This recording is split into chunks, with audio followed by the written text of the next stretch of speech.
Munhu angaposti special advisor iri newly co-opted ZANU-PF Central Committee member potungwarira iri Mondoro. Saka pina mashoko kuonekwa kunzi zvigananda panguva ino hazvisi kumira, zviri kunyatsokuuya zvichibraiba vanhu especially vari kuma undeveloped areas, kuma rural areas, just because they know vanhu vari kuma urban areas vanoziva chokwadi, vanoziva mutemo, they are literate, they know kuti ZANU-PF iri kuzama kubraiba.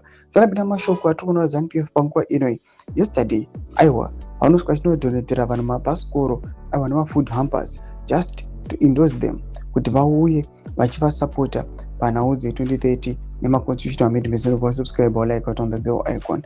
Timina BBC mudanyira chiti Tungwarara was giving people bicycles and food hampers at a rally organized to support Constitutional Amendment Bill number 3.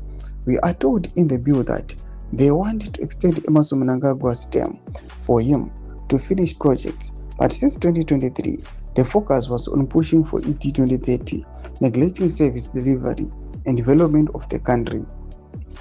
You can't spend 5 years giving out cars and bicycles campaigning. Then you tell us that you need another 2 years to finish what you were supposed to be doing in your 5-year term. What is happening now? It's like ZANU-PF is thinking of going to a referendum, but you can't go to a referendum with an illegal bill. The Constitution of Zimbabwe is very clear that you can go to a referendum with an unconstitutional bill. For ZANU-PF to be successful on the one, they need 4 separate bills and 4 separate referendums, and to achieve that you need more than 4 years time.